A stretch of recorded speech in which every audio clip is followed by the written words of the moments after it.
Hi, welcome to Kalyani మా vlogs.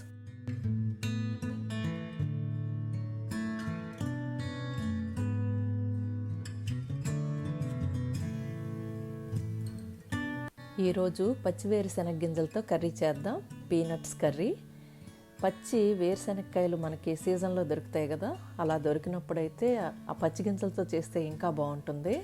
కానీ ఇప్పుడు మనం ఉన్న పరిస్థితుల్లో అది కష్టం కదా. ఒక్కొక్కసారి కాయగూరలు, ఆకుకూరలు మార్కెట్కి వెళ్ళి తెచ్చుకోవడమే కష్టం. అటువంటప్పుడు ఈ గింజల్ని మనం నానబెట్టి కర్రీ చేసుకోవచ్చు. ఇవి 7-8 గంటల సేపు నానబెట్టి ఆ తర్వాత ఉడికించి వాటితో కర్రీ చేసుకోవచ్చు.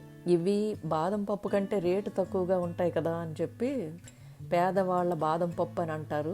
అంతేకాని ఈ కర్రీ పేదది కాదు. ఎందుకంటే వీటిలో పోషకాలు చాలా మంచి విలువైన పోషకాలు ఉన్నాయి. ప్రోటీన్స్, మంచి ఆయిల్స్ ఉన్నాయి. కాబట్టి మనం రకరకాల కూరల్లో వాడుకోవచ్చు. ఆకుకూరలు, కాయగూరలు వేటిలోనైనా ఈ గింజలను ఒక 2 పిడికెలు వేసుకుంటే ఆ రోజు కర్రీకి సరిపోతుంది. ఈ కూర అన్నం, చపాతీ, టిఫిన్స్ వేటితోనైనా తినొచ్చు. చాలా టేస్టీగా ఉంటుంది. ట్రై చేయండి. ఈ గింజల్ని శుభ్రంగా కడిగి ఒక కుక్కర్లో ఆ గింజలు వేసి అందులో ఒక బంగాళదుంప కూడా నేను వేస్తున్నాను. అందులో ఒక 3-4 కప్పులు నీళ్లు పోసి కొంచెం ఉప్పు కూడా వేసి దాన్ని 7-8 విజిల్స్ వచ్చేటట్టు ఉడికించుకోవాలి. ఇవి చాలా గట్టిగా ఉంటాయి కాబట్టి మెత్తగా అయ్యేటట్టు ఉడికించుకోవాలి, లేకపోతే బాగుండదు కర్రీ.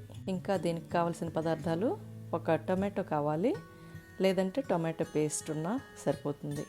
సో నేను ఇక్కడ పేస్ట్ యూజ్ చేస్తున్నాను కాబట్టి టొమాటో తీసేద్దాం. కొన్ని వేరుశెనగ గింజల్ని ఇలా క్రష్ చేసి ఉంచుకోవాలి. ఇంకా ఉడికించిన బంగాళదుంప కట్ చేసుకోవాలి. ఉల్లిపాయలు చిన్న ముక్కలకు తరిగి ఉంచుకోవాలి. సరిపడా కారం, ఒక్క చిటికెడు గరం మసాలా, కొంచెం పసుపు, ఇంకా అల్లం వెల్లుల్లి పేస్ట్, జస్ట్ ఒక 1/2 స్పూను చింతపండు గుజ్జు. ఇంకా దీనికి ఒక పొడి తయారు చేయాలి. ఇది దీనికనే కాదు, ఏ పులుసులకైనా బాగుంటుంది. 4 స్పూన్లు ధనియాలు తీసుకున్నాను. ఇంకా 2 స్పూన్లు జీలకర్ర, 1 స్పూను ఆవాలు, 1/2 స్పూన్ మెంతులు. ఇవి చక్కగా మంచి అరోమా వచ్చినంత వరకు ఫ్రై చేయాలి. ఆ తర్వాత చల్లారిన తర్వాత పొడి చేసుకోవాలి. ఈ పొడిని మీరు సీసాలో స్టోర్ చేసి ఉంచుకోవచ్చు. ఇది ఏ పులుసు కూరలకైనా చాలా బాగుంటుంది. టమాటో కర్రీస్ చేసినా, లేదంటే చింతపండుతో చేసినా కూడా ఇది కొంచెం పొడి ఆ కూరలో వేసుకుంటే చాలా బాగుంటుంది. ఇప్పుడు ఒక ప్యాన్ తీసుకుని అందులో ఒక 3-4 స్పూన్లు ఆయిల్ వేసి అందులో కొంచెం మినపప్పు, కొంచెం ఆవాలు, కొంచెం కరివేపాకు, పోపు వేసుకోవాలి. తర్వాత ఉల్లిపాయ ముక్కలు, అవి కొంచెం వేగిన తర్వాత మిగతా వేయాలి. ఒక 2 పచ్చిమిరపకాయలు. మీరు ఇంకా కాయగూరలతో కూడా చేసుకోవచ్చు. బీరకాయలు, వంకాయలు, ఆనపకాయ, ఏ కాయగూరలైనా వేయొచ్చు ఇందులో. కొంచెం మెంతాకు ఉంటే అది వేసాను, ఫ్రెష్ది. ఇది చక్కగా వేగిన తర్వాత ఇప్పుడు అల్లం వెల్లుల్లి పేస్ట్ వేసుకోవాలి. మీ క్వాంటిటీని బట్టి మీకు ఎంత కావాలంటే అంత వేసుకోవచ్చు. నేను 1 కప్పు గింజలకి చెప్తున్నాను. మీరు ఏ కాయగూరలతోనైనా ఈ కర్రీ చేసుకున్నా కూడా బాగుంటుంది వేరుశెనగ గింజలు వేసి. సో ఇది చక్కగా వేగిన తర్వాత మనం క్రష్ చేసిన వేరుశెనగ గింజలు ఉన్నాయి కదా, అవి కూడా వేసి ఫ్రై చేసుకోవాలి. ఎప్పుడైనా ఏ కూరలు లేవనుకుంటే ఇలా చేయొచ్చు. ఇప్పుడు పసుపు, గరం మసాలా ఒక్క చిటికెడే వేయండి, ఎక్కువ వద్దు. ఆయిల్ తక్కువైనా పర్వాలేదు, గింజల్లో ఉంటుంది కదా. మీ టేస్ట్కి తగినట్టు కారం వేసుకోండి. ఈ కర్రీ అన్నంలోకి, అన్నింటిలోకి బాగుంటుంది. సో ఇప్పుడు టమాటో పేస్ట్ వేసేసాను. చింతపండు గుజ్జు కూడా వేసుకుంటున్నాం. ఇది మీరు కొంచెం పలుచగా కూడా చేసుకోవచ్చు ఈ కర్రీని, లేదంటే గ్రేవీలాగా కూడా చేసుకోవచ్చు. సో మీ టేస్ట్ని బట్టే ఉంటుంది.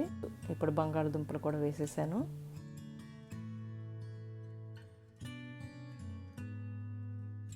ఇప్పుడు గింజలు కూడా వేసేస్తున్నాం. ఉడికించిన వేరుశెనగ గింజలు ఉన్నాయి కదా, అవి. సో అన్నీ బాగా కలుపుకోవాలి. ఇప్పుడు సరిపడా నీళ్ళు వేయాలి. ఇది చాలా ప్రోటీన్ రిచ్ ఫుడ్ కాబట్టి ఆరోగ్యానికి కూడా చాలా మంచిది. నీళ్లు సరిపడా వేసుకోండి. ఆ తర్వాత మూత పెట్టి కాసేపు ఉడకనివ్వాలి. మనం గింజల్లో ఉప్పు వేసి ఉడికించుకున్నాం కదా, సో ఇప్పుడు కొంచెం ఉప్పు చూసుకొని వేసుకోవాలి సరిపడా. ఎక్కువ వేసేయకండి. అందులోనే కొంచెం ఒక చిటికెడు బెల్లం వేసుకోండి. ఇంకా మనం తయారు చేసిన మసాలా పొడి ఉంది కదా, అది కొంచెం వేసుకోండి. సరిపడా వేసుకోండి, ముందుగానే ఎక్కువ వేసేయకండి. సో మీకు కావాలంటే ఇలా ఉంచేయచ్చు, లేదంటే మరి కొంచెం చిక్కబడేంత వరకు ఉంచవచ్చు.